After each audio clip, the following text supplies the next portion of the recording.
Okay, well, hello everyone. Good day, good evening, good night, good morning, wherever you are on the planet right now. This is Spiritual Technologies 2.0, and I'm John Dupuy, CEO of iAwake Technologies. And I have with me Javi Otero, the CTO of iAwake Technologies from Spain, and Ken Wilber. And what an honor. And I have this whole written thing about all the things that you've done, and I'll just put it on a screen. Ken is just an amazing philosopher, integralist in my writings and talks. I say maybe once every 500 years somebody shows up like this on the planet. And you have been a real supernova for us in our galaxy, in our universe, and lit up the world in ways that just continue to deepen and unfold. And to have you here talking and answering these questions about spiritual technology is just a profound honor, and I'm very grateful. And I won't going to say anything else. I'm going to let you roll with it, Ken. Thank you very much for being here.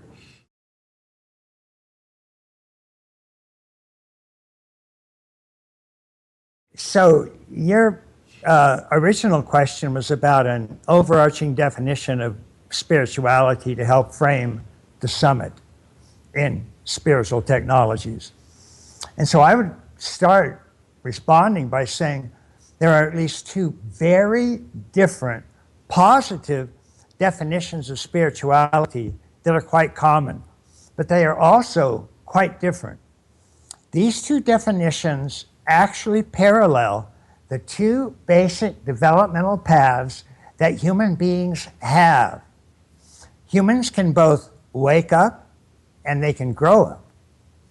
Waking up involves what are called states of consciousness, and include altered states, meditative states, peak experiences, previous experiences, technologically induced states, and so on. The traditions, including Tibetan Buddhism, Vedanta Hinduism, Neoplatonism, among others, generally give 5 major states of consciousness: waking or gross, dreaming or subtle, deep dreamless or causal, turiya or pure witnessing, and turiyatita or ultimate unity consciousness. The aim of the path of waking up is to take consciousness from its initial identification with a mere waking, gross, physical realm through the subtle realm, which includes dreams and creativity and illumination, through the causal formless realm, the archetypal abyss, and into the ever-present witness or true self, and then ultimate unity consciousness, or pure oneness with spirit. The result of that waking up path is known variously as enlightenment, awakening, moksha, or freedom, gnosis, satori, the great liberation. It is a radical freedom through identifying with infinite spirit itself, what the Sufis call our supreme identity. The path of waking up involves direct spiritual experiences. The other path, that of growing up, instead involves spiritual intelligence. Not how we experience spirit directly, but how we think about spirit, how we interpret it, how much we value it, what it is we consider to be of ultimate concern, and so on. Spiritual intelligence is one of perhaps a dozen multiple intelligences, such as cognitive intelligence, emotional intelligence, moral intelligence, aesthetic intelligence, interpersonal intelligence, and, yes, spiritual intelligence. These intelligences are made not of states of consciousness, but of structures of consciousness.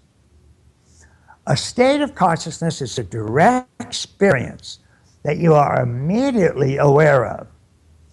If you're meditating and you have an experience of being one with the entire universe in bliss and love, you know it immediately.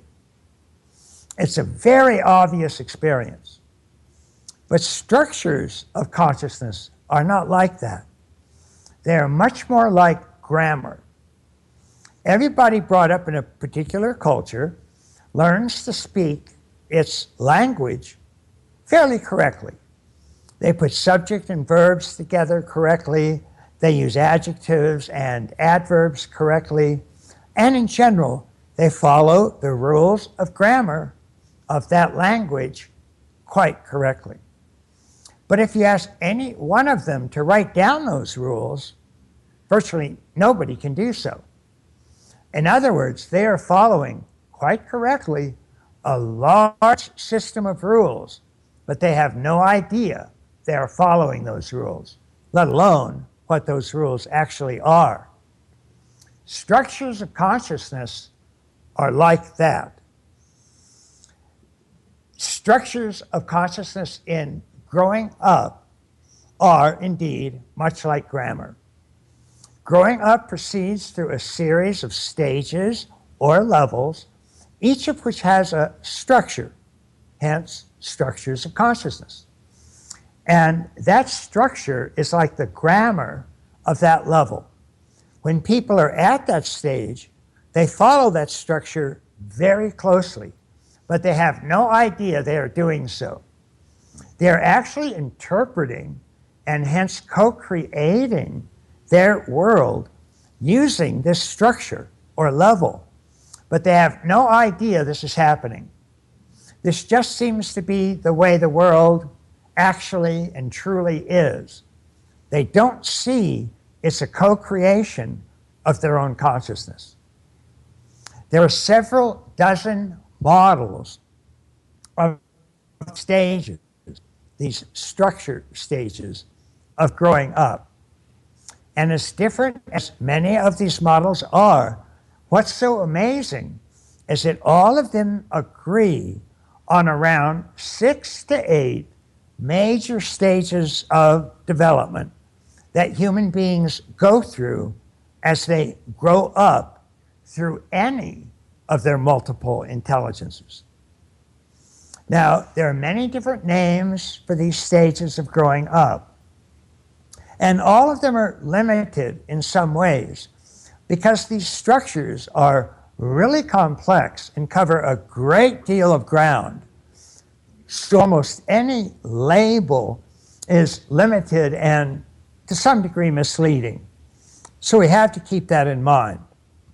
But many of the names that can be used, of the many names that can be used, a common group of names for these levels includes the archaic stage, the magic stage, the mythic stage, the rational, the pluralistic, and the integrated or integral stage.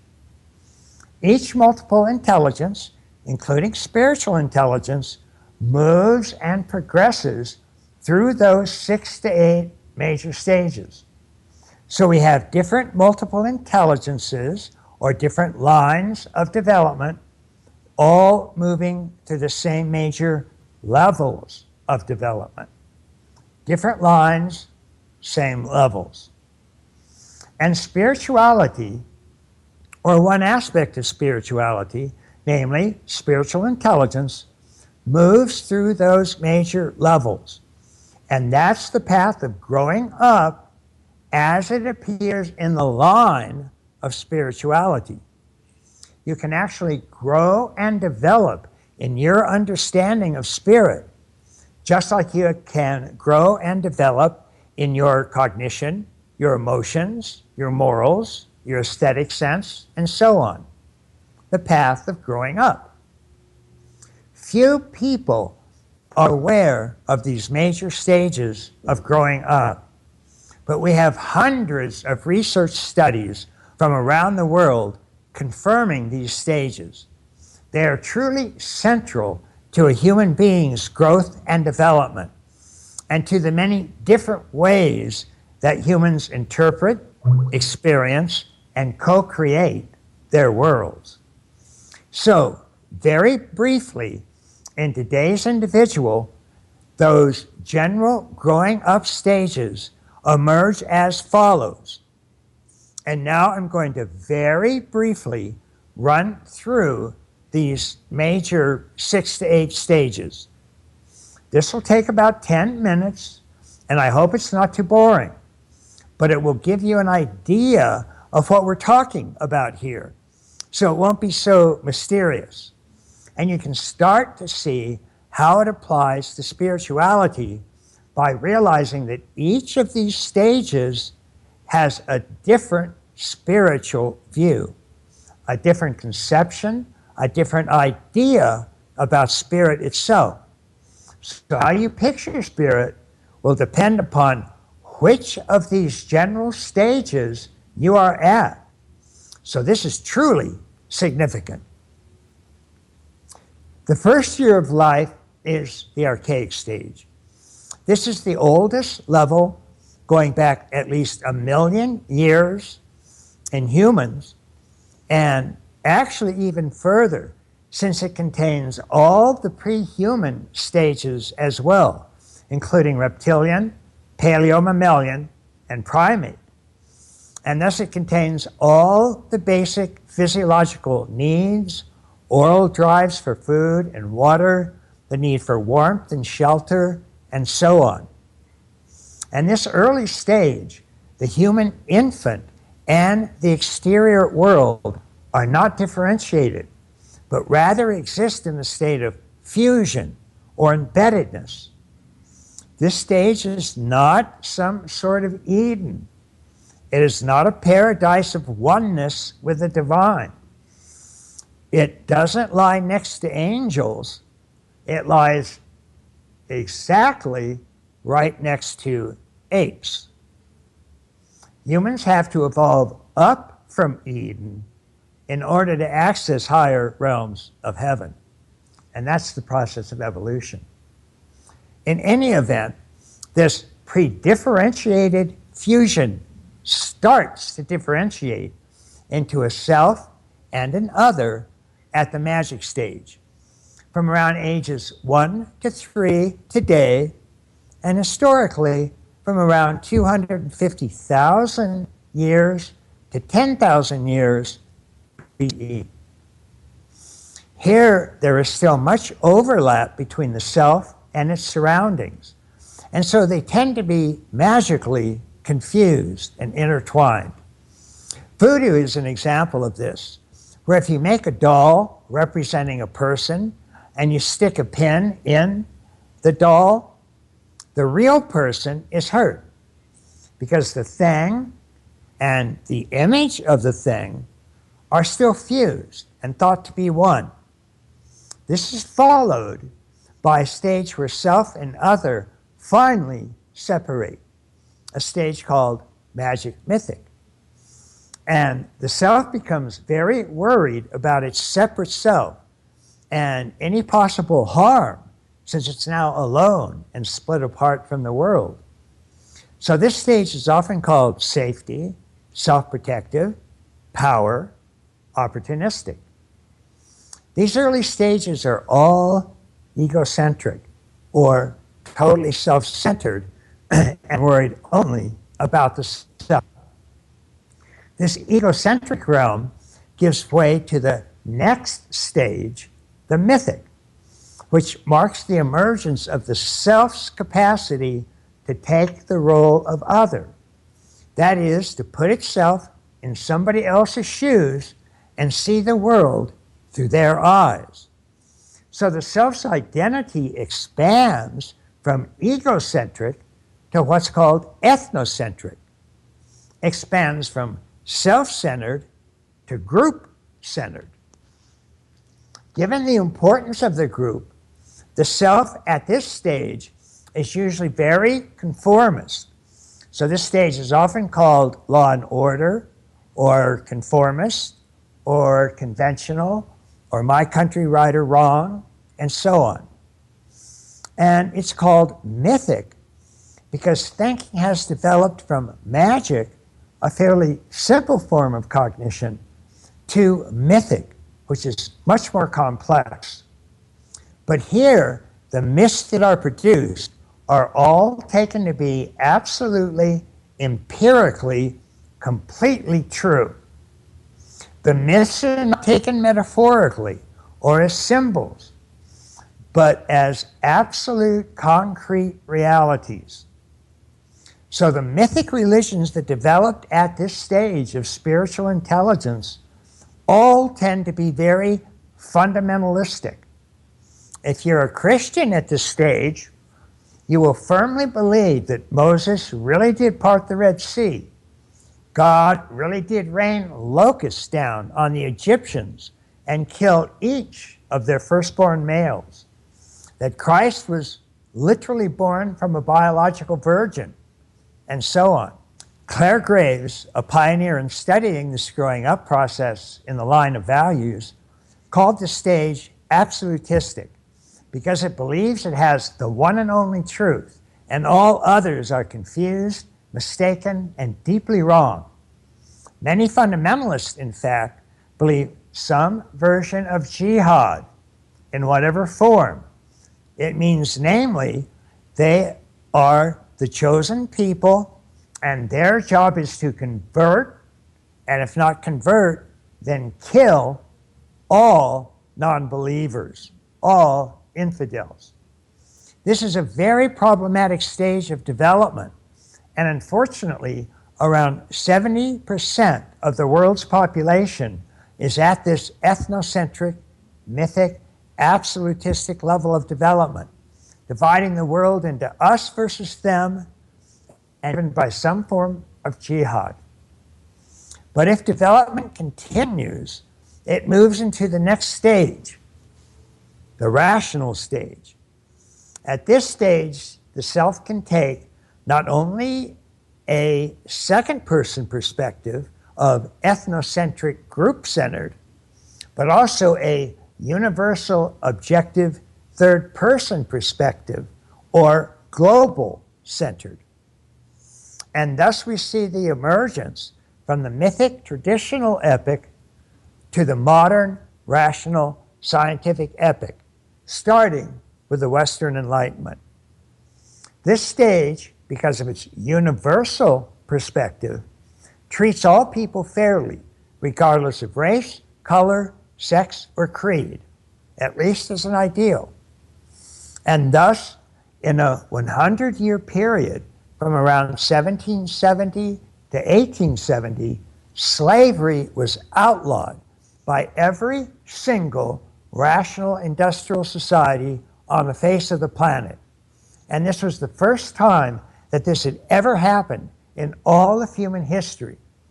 All previous stages, without exception, including tribal, had some form of slavery. Thus, this stage has moved from ethnocentric, or my chosen group-centered identity only, to world-centric, or all humans-centered identity. Not just us, but all of us. Of course, the modern era has its downsides as well, as all stages do. Because of its scientific detachment, it tended to give us what was called a disenchanted world.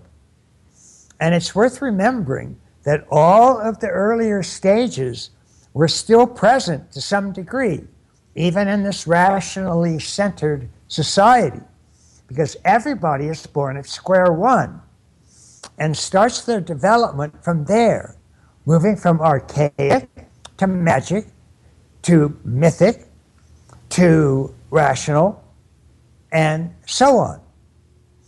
And there is a different spiritual intelligence at each and every one of those levels, from a magic voodoo-like spirituality to a mythic literal fundamentalist spirituality to a rational world-centric and world-embracing spirituality.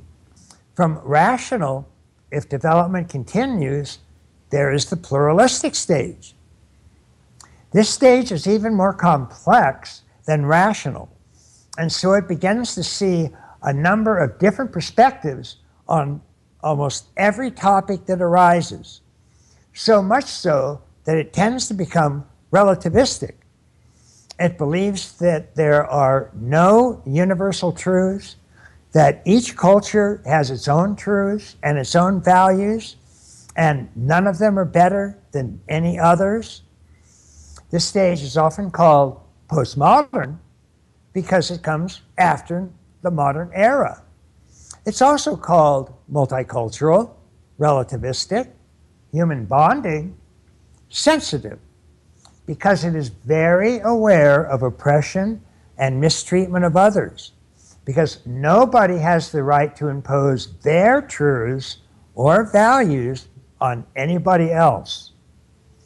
This stage came into existence with the revolution of the 60s and drove things like the civil rights movement, the environmental movement, feminism, anti-hate crime, and so on. Meetings run on pluralistic principles tend to take forever. Since there are no universal truths or conclusions that can be reached, what's important is simply that everybody has a chance to express their feelings. And if everybody can express their feelings, the meeting is considered a success. This stage hates ranking, judging, levels, hierarchies, and sees all people as being radically equal, a stance called egalitarianism. Nobody is absolutely right. Everybody has his and her truths that are true for them. But this stage also gets into trouble because it does itself what it claims cannot and should not be done by anybody else. It says no truth is superior, and yet it believes that its version of things is superior, true for all people in all cultures at all times. It universally believes there are no universal truths. So we have to be careful here.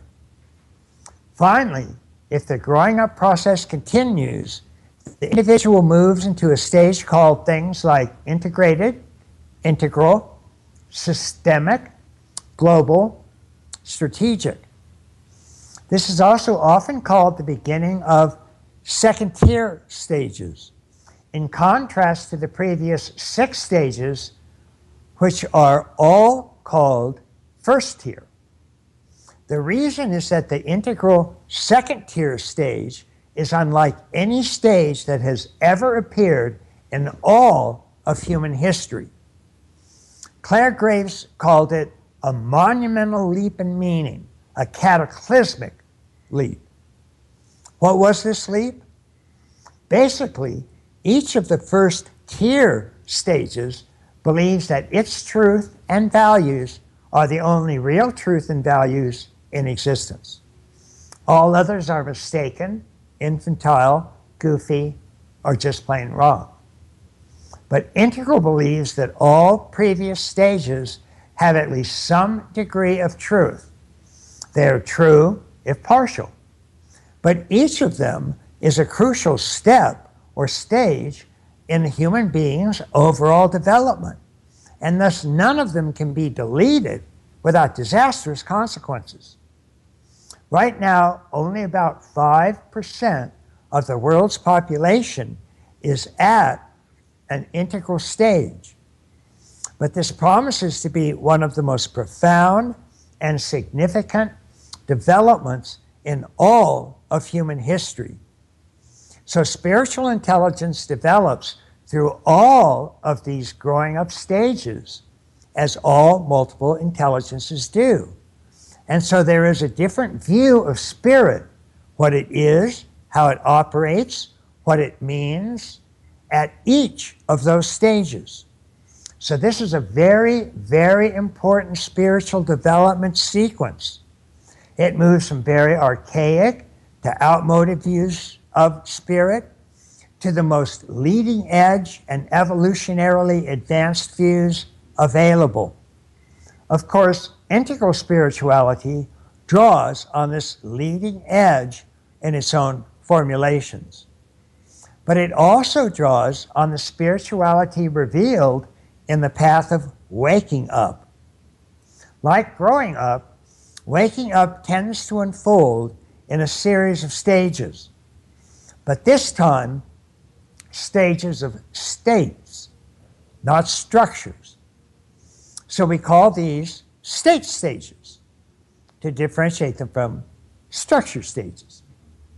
And these state stages are gross to subtle to causal to turiya to turiyatita. And there are many variations on that. These are some of the most common. So where spiritual growing up is how people think about spirituality, waking up is how they directly experience it. These are two very different things, but it turns out both of them are extremely important, as we'll see. Virtually all of the world's great contemplative and meditative traditions have left us maps of the path of waking up. And there is a good deal of agreement between these traditions as to the major stages of the meditative path. Basically, each major state of consciousness becomes a major stage in overall meditation, with the ultimate goal being to traverse the entire sequence, ending up with ultimate reality, ultimate unity, consciousness. In the beginning, or growth stage, individuals are identified with their physical bodies and with their dense thinking and conceptual mind. As they move into the subtle stages, they drop their identity with just the body and the conceptual thinking process and the gross ego, and identify instead with a broader, subtler self-sense, sometimes called the soul or the Sambhogakaya, along with halos of luminosity, joy, and universal love, with increasingly vast open expanses of awareness. As consciousness moves into the causal formless stage, the individual identifies with boundless, limitless awareness, the subtlest of all manifest realms. Then moving into turiya, or the pure witness, the individual discovers his or her true self, an infinite, unqualifiable, vast spaciousness and radical clarity, with the gross body-mind dropped and the subtle soul itself transcended, and exists in a pure, timeless now, or infinite present. Then, finally, with turiyatita, the subjective witness dissolves into everything witnessed. The subject-object duality vanishes altogether, and ultimate unity consciousness is dramatically realized. The entire universe is experienced as existing within your own ultimate being. This is the traditional state of enlightenment, awakening, the great liberation.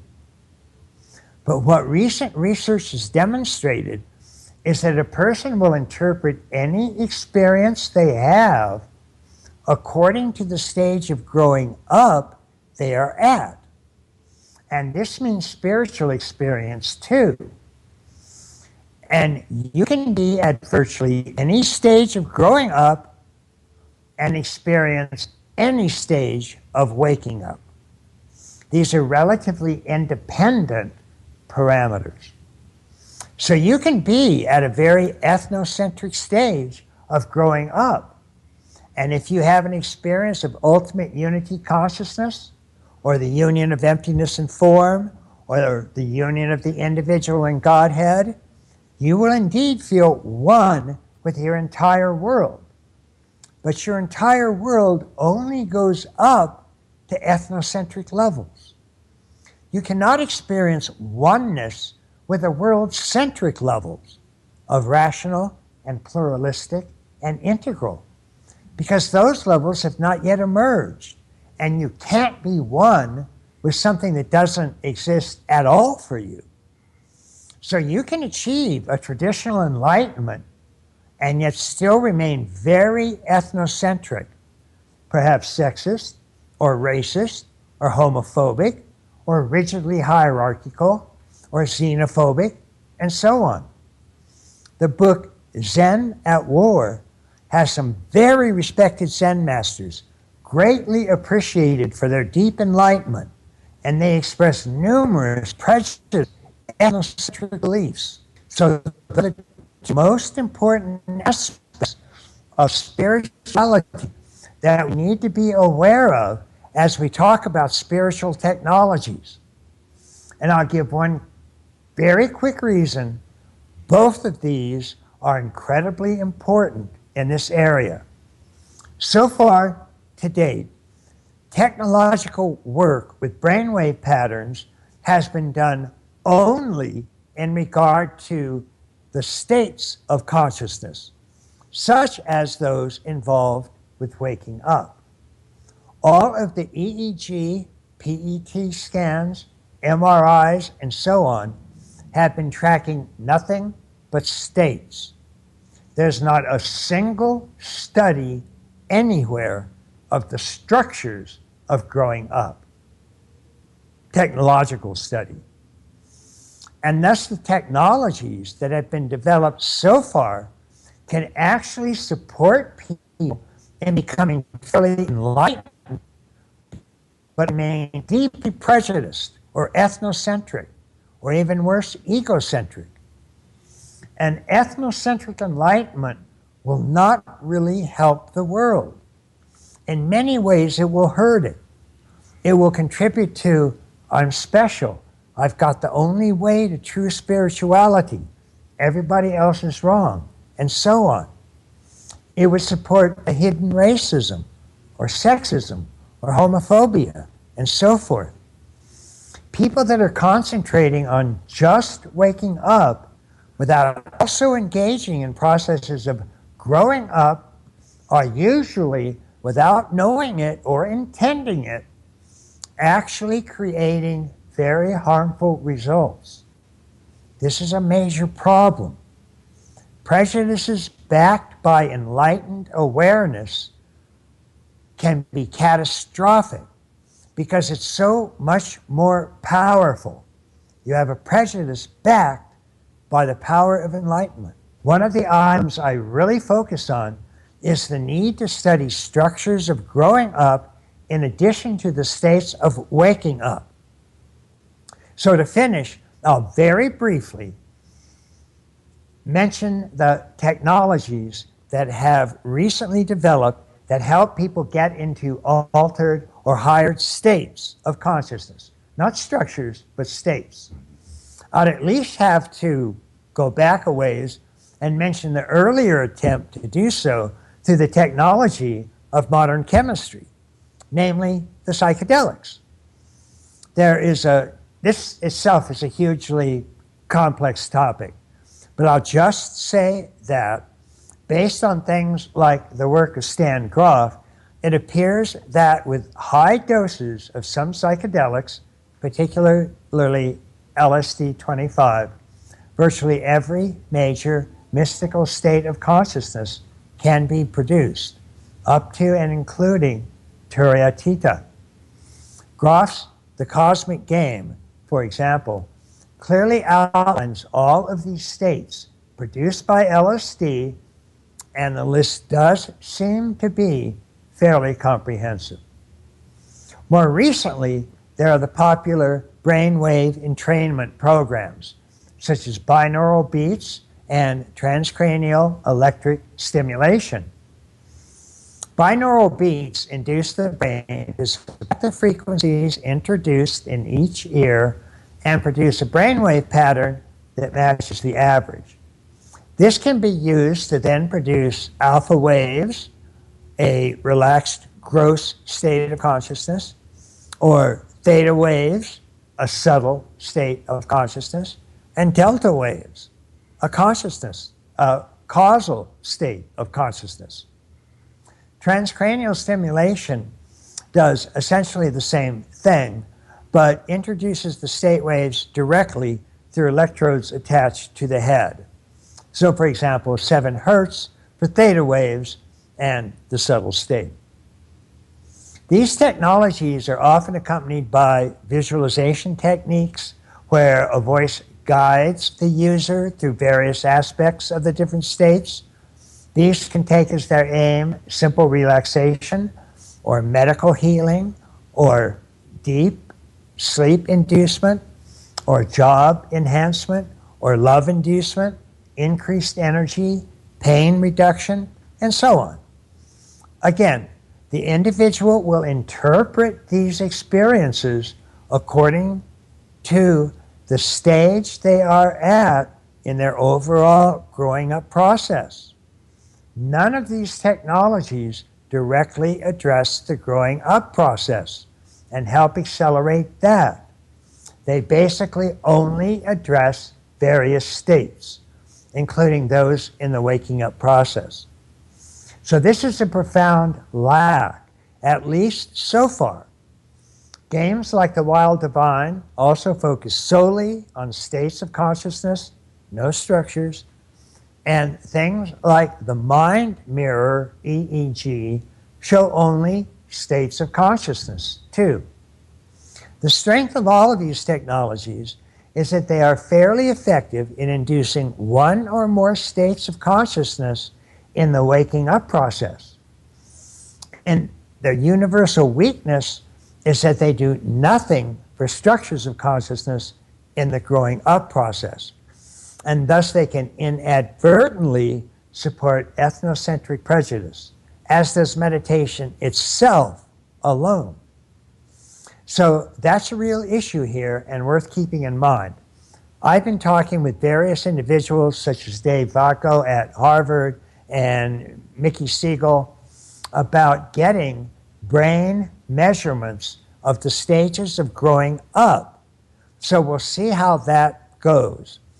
It's certainly an urgent requirement. From one of your early lectures that I heard that really had an impact on me, you were talking about how in meditation that the states of consciousness that we experience can become the building blocks for the next structures of consciousness.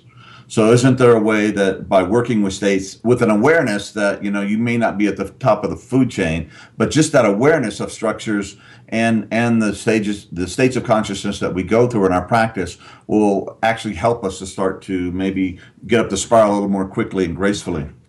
There are possibilities that that can happen, but it depends entirely on the set and setting and the background and the culture in which this happens. So, for example, if this technology was put into the Middle Ages, where there was a very strong dogma of mythic, literal beliefs, individuals that had mystical experience, state experiences, they used those to simply bolster their mythic beliefs. Because in order to actually drop those mythic beliefs, that was an enormously difficult thing to do, and they could very easily end up facing the Spanish Inquisition. So it's not simply automatic that change of state leads to change of structures. Mm-hmm. But yes, one of the reasons that in integral life practice we do use change of states is that we feel we also have a supporting environment that will allow states to help nudge structures up, largely through a disidentification process. So that's a very real possibility. But what I wanted to just emphasize here is the ongoing lack of work that's being done in that area. And if we did work in that area, it wouldn't just be left up to chance and circumstances and culture as to whether states would help structures. We would be able to help both strongly. And so that's what I want to emphasize.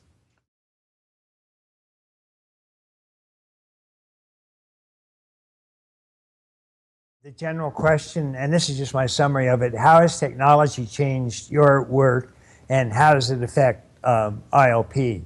Technology in its broadest sense has affected my life across the board as it has billions of other people.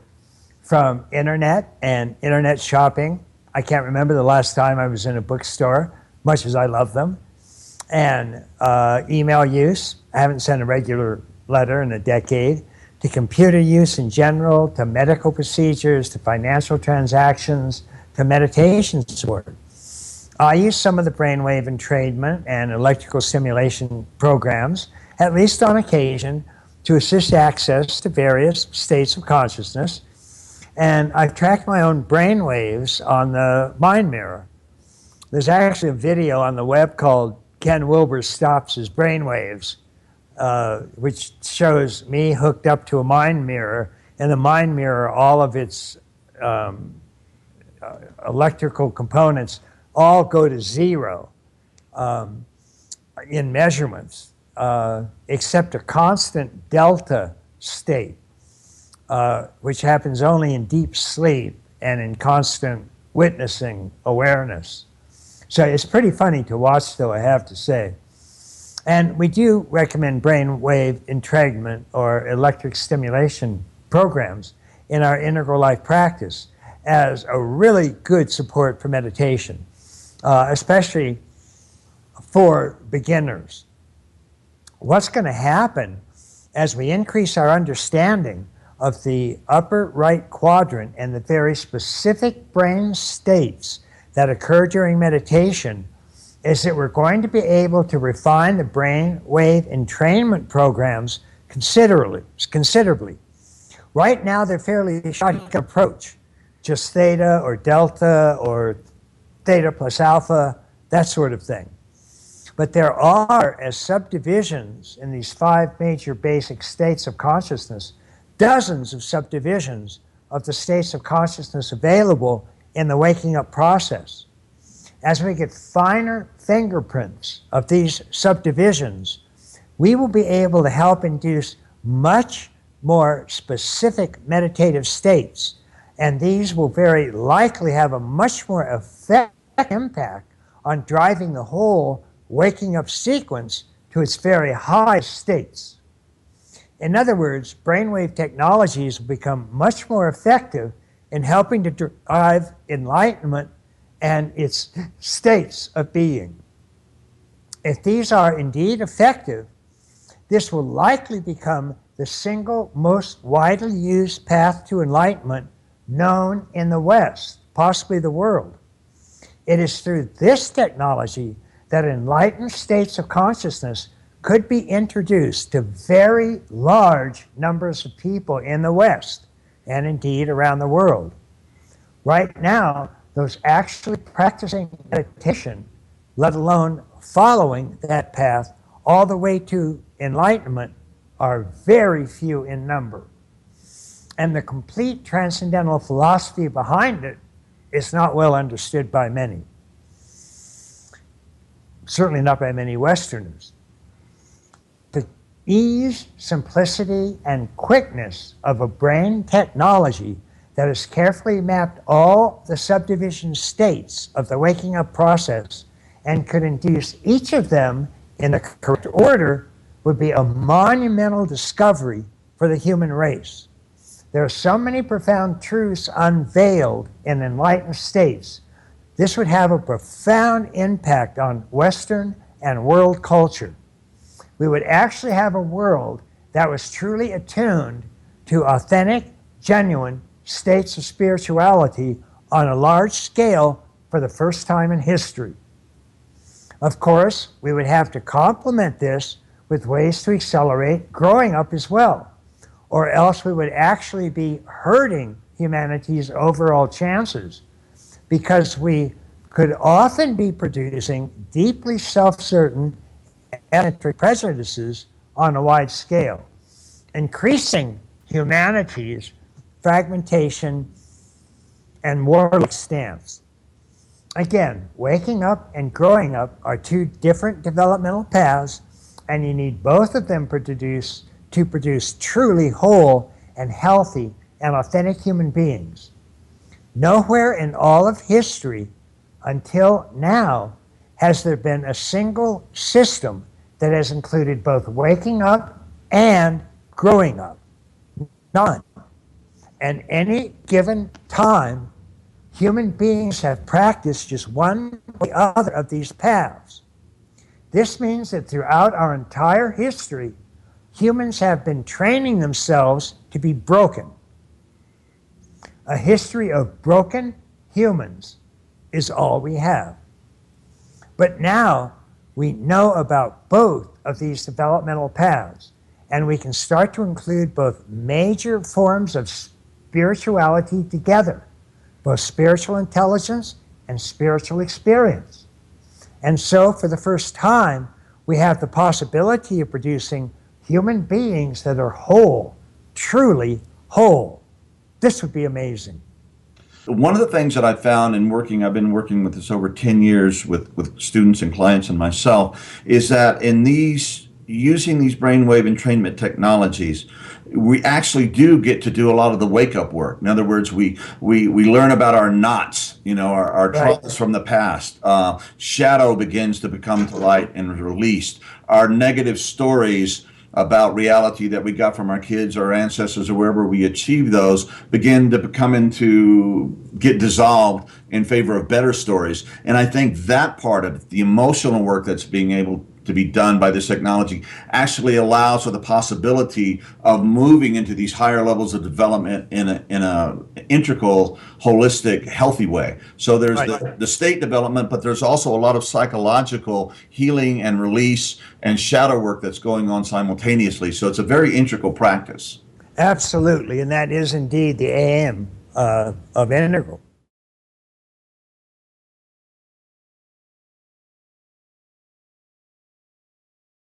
Well, my sense is, given that we have a staggering amount of evidence that both these paths of spirituality, waking up and growing up, both of them exist, and since technology so far has only looked at states of consciousness and the path of waking up, that the next breakthrough will involve discovering the neurophysiological correlates of the structures of growing up and devising direct neurofeedback to individuals so that they can accelerate the growing up process as well as the waking up process. Of course, the growing up process will always be slower than the waking up process. With waking up in states of consciousness, most states are already present in some form. Waking, dreaming, and sleeping are present in embryos. And the traditions maintain that Turiya and Turiyatita are ever present. So you can move through all of these states fully in a 24-hour period.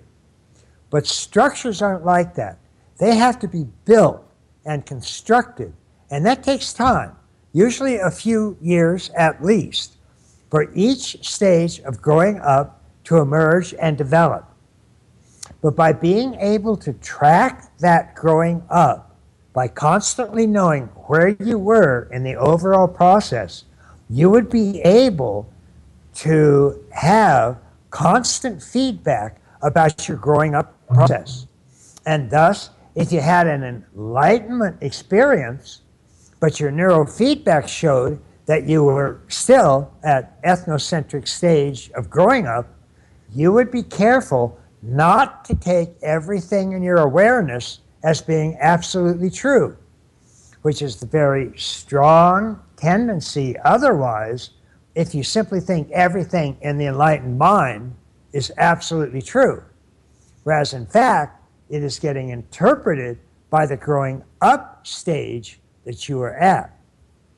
But having direct feedback on the specific stages of both these two major developmental paths, growing up and waking up, would be one of the most significant discoveries in all of human history. I mean that literally, not hyperbolically.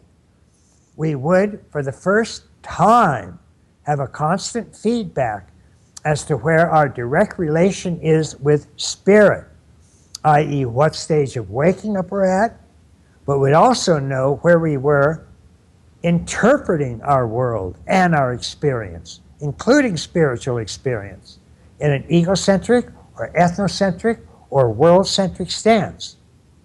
By helping move people into world-centric stages of development, we first have a real chance at world peace.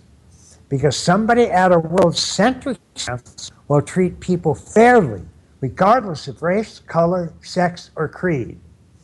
But somebody at ethnocentric will only treat members of their own group fairly. Everybody else is an unbeliever, an infidel, headed for eternal damnation and meant to be met only with jihad, either converting or killing them in the name of God. And remember, 70% of the world's population is at those ethnocentric stages or lower. And we wonder why, in all of human history, there have been 14 years of war for every 1 year of peace. Wow. And the world today is no different. It's a seething cauldron of us versus them, with the resultant intolerance, murder, torture, and war. But having this type of direct technological neurofeedback would change all of that, absolutely all of it. Because somebody at ethnocentric would no longer be able to assume that their truth is the highest truth available. There is, over their heads, rational, pluralistic, and integral truths. And what their future requires is not jihad, but growth. This would be an entirely new chapter in human history, and very likely the single greatest transformation in that entire history, literally. You've said on occasions that the Aqua map or the Aqua operating system is itself psychoactive. Right. And just the knowledge of structures and waking up and growing up, as that permeates modernism, the postmodern world, postmodern, etc., that itself becomes a catalyst. And it's a technology. A technology doesn't have to be a physical artifact. It can be the Aqua map itself. Yep. And when I started this deep, kind of been over 10 years of my own inner journey, thanks to your work, I was already equipped with these maps and this understanding that, you know, these are things that have to be accounted for. You have to deal with the shadow. You have to do the ego, the psychological work, as well as the state and spiritual work. So as I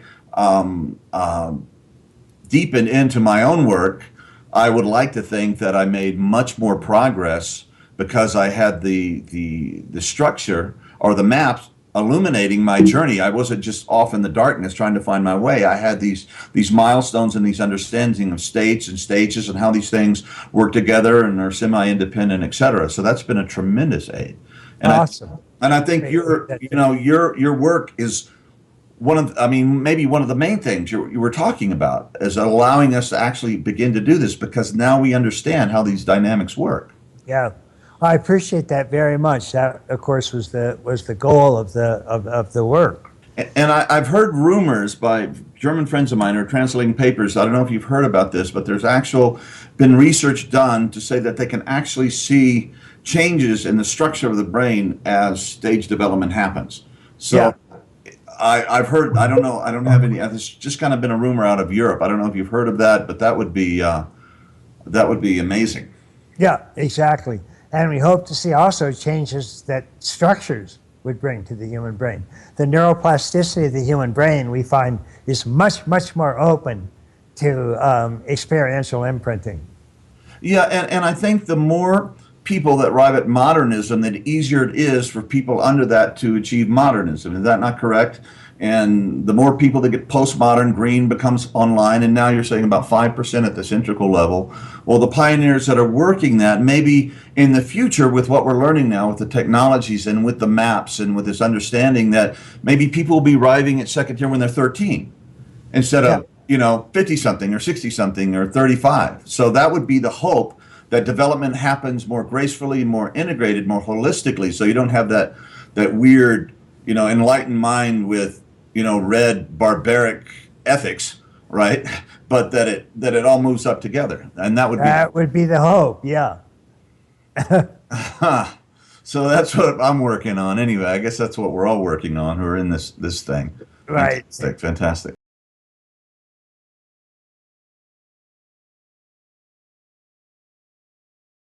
right now, as we were saying, technology is largely confined to helping with states of consciousness and can be used to assist waking up. But so far, as we've said, nothing is growing up. And we also see that, according to integral theory, in addition to waking up and growing up, there is indeed cleaning up. And cleaning up refers to shadow work and undoing repressed emotions and drives and so on.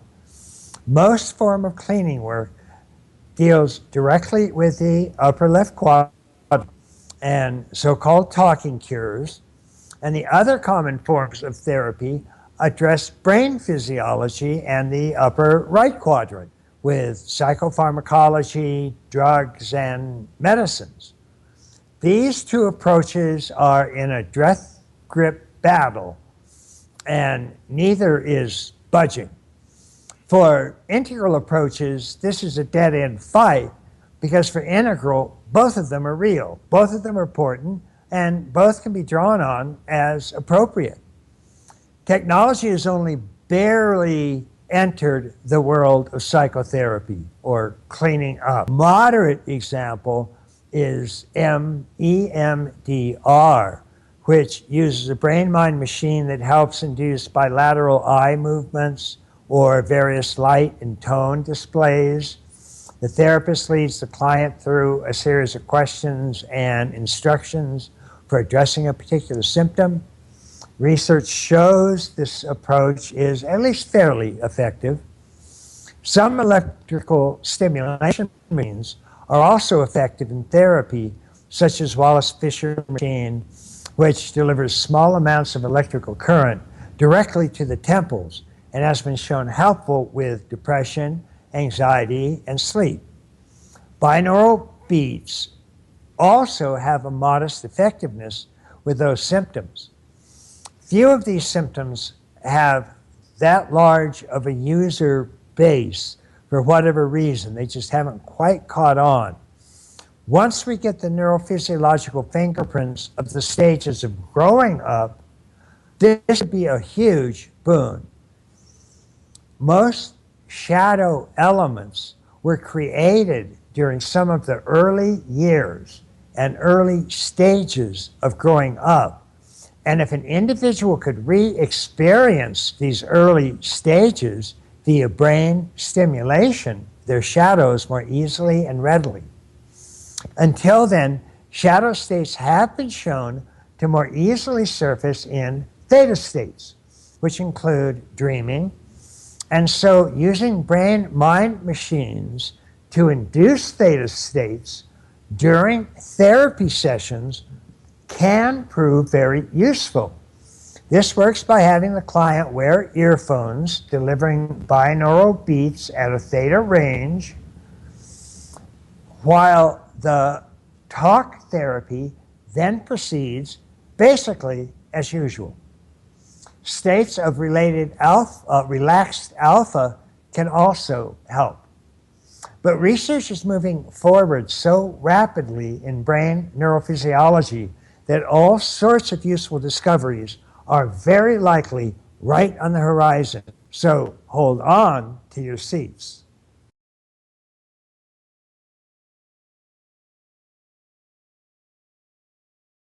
Well, I'm part of the large crowd that has had virtually every aspect of their life touched by some sort of technological advance. I already mentioned the internet, purchasing, email, computers, medical and financial, and numerous other areas.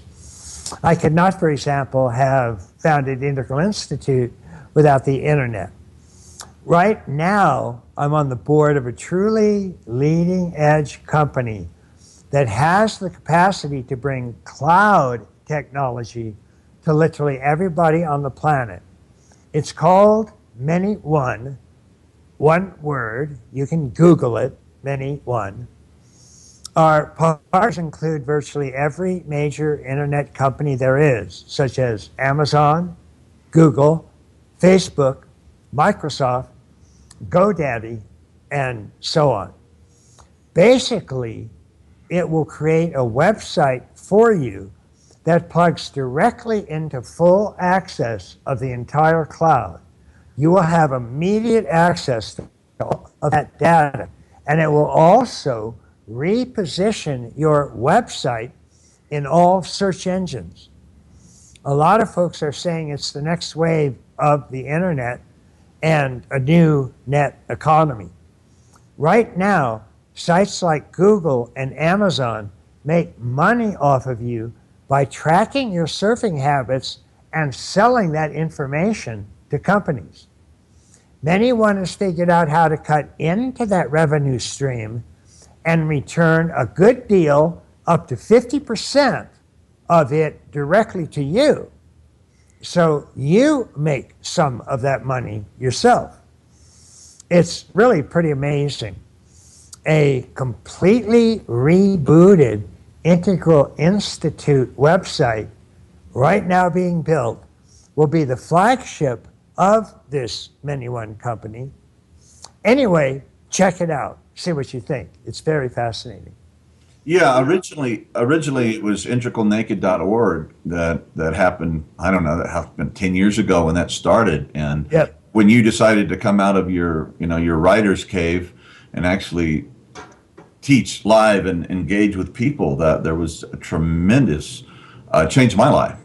Yeah. And I was like, at that point I realized, oh, the internet can be a tool, transmission of transcendent, enlightening, hope-giving, mind-blowing, darkness clarifying wisdom. Exactly. And it's ever since then it's never been the same. Also in I Awake, we about 80% of all the stuff that we send out is just people downloading it directly. So you have this subtle energy technology that's going over the internet. There's no mail, so we're transferring this stuff all over the planet through this connective tissue, if you will. And Todd Jason, who's your superhuman operating system, which people all have. I wrote in support of that, and everywhere I travel, people come up to me and tell me how their lives have been transformed through that particular teaching. It's tremendous. He has the Amplifield now. It's just beginning to be developed, where people can meditate all over the world together over the internet, and using some I Awake technology and subtle energies to unite people. And I did a guided meditation using the technology, the I Awake stuff, with 250 people, just 250 people. And the presence was just thick. It was one of the deeper meditative experiences that I had. So starting to unite people on that level too. Right. And again, absolutely. The techniques and the technology, you can just get lost. It gets in a lot of trouble if you don't have the map, which is a technology itself. So anyway, it seems that as all these things develop, the science, we now have the structures to understand, or the intellectual maps. Right. And one of the things I loved about your teaching, as I spent 20-something years in Green, which is pretty anti-intellectual, is that the intellect became an angel again of our better natures. Right. It wasn't the enemy; it was the precursor to the rest of us waking up, I think. Exactly. Necessary but not sufficient. Yeah, absolutely. Brilliant.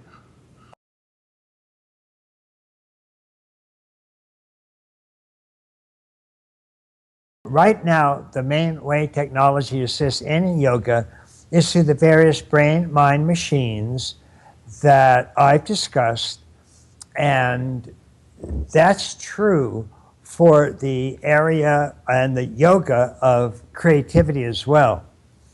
Truly deep creativity springs from the causal level, which is called causal because it is the creative causal dimension, the cause of all manifest universe. So it is an infinitely creative source and fountain. And it touches most often, it tends most often to be correlated with delta brainwave patterns, which occur around 0.1 to 4 hertz or cycles per second. And several of brain-mind machines can induce that delta state. You also get a strong secondary creativity from theta states, And you can see those in dreams, for example. And those tend to occur around 4 to 8 hertz, which also can be induced by several brain machines. So that is a direct and immediate use of technology to plug into a yoga of creativity.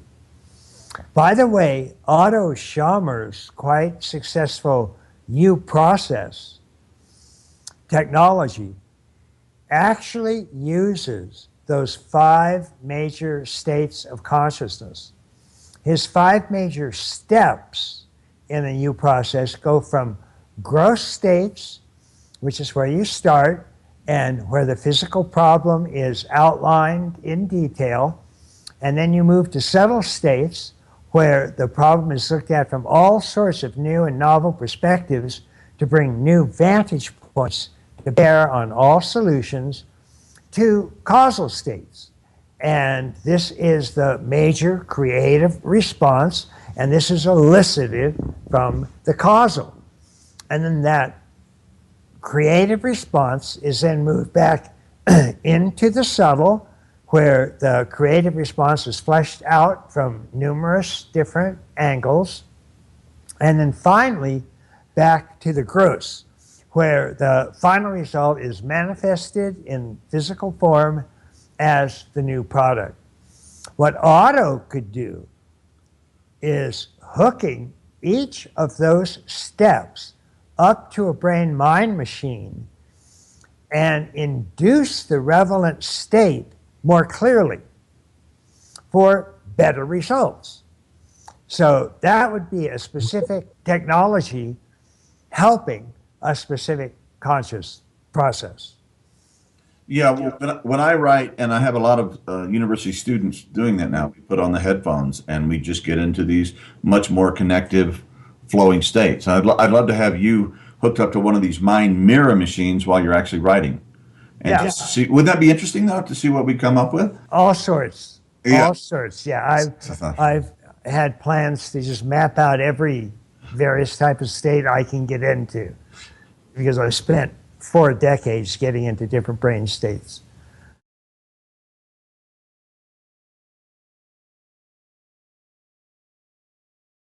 Anything in my current writing about technology and spirituality not covered here? Well, I've actually got around 5 or 6 books that are each about 90% done. And there's a ton of material on all of these topics in those books, especially focusing on artificial intelligence, net technology, and brain science. But perhaps I could mention just one item to show the type of thing that I'm discussing. It's quite common in AI circles to simply assume that human consciousness is rather quickly going to download into computers, into computer hardware, and live forever, achieve immortality. This is a very new and real type of religion that is quite widespread in Silicon Valley. But so far, there are several problems that just haven't been directly and squarely addressed. For one thing, virtually all AI works with simulation. It doesn't directly reproduce the way humans think. It simply uses algorithms to arrive at fairly similar answers that humans would come up with. It simulates human consciousness. It does not duplicate it. So just like an airline doesn't flap its wings when it flies, AI doesn't really reproduce human thinking. And in my opinion, there is a very direct reason that it doesn't. For integral theory, a human being is a compound individual, a holon that transcends and includes every major holon that has come before in evolution. So a human body contains holons that go all the way back to the Big Bang. It contains quarks and subatomic particles and atoms and molecules and cells, and in components from every branch of the tree of life. It contains plant biochemistry, a reptilian brainstem, paleo-mammalian limbic system, primate cortex, and a human prefrontal neocortex. There are 100 or more levels of holons in a human being, and every one of those holons contributes what Whitehead called its little bit of prehension, its little bit of consciousness to the final overall compound individual, or a human being and its consciousness. So all of those prehensive holons have added up to produce our awareness. That's why a human can register and be in touch with every level of reality there is, because humans contain holons from every one of those levels, going back to the Big Bang. But AI simply skims awareness off the top of that compound tree. It takes just the very highest branches and produces an algorithm that will roughly match the actions of those uppermost holons in humans. Thus, it can take a chess program based on a high-level logic that will beat any human champion. But this type of simulated intelligence doesn't have those hundreds of lower and intermediate holons and their prehensions that directly contribute to human consciousness. AI is a type of intelligence found nowhere in this universe. It is a radically alien thing, not touching all those lower levels of reality, and instead bypassing them in its own closed universe. This is why so many authorities increasingly think AI will ultimately end up harmful to humans, because it doesn't share that complete spectrum of universal prehensions and therefore values and truths from all levels of existence. So some say the very first time that humans create a superintelligence, it will be the last created things humans ever make. So I explore some of those implications along with a lot of others. These are fascinating topics, so please stay tuned. And thank you very much for being able to discuss this with you. Absolutely. Thank you so much. Really appreciate it.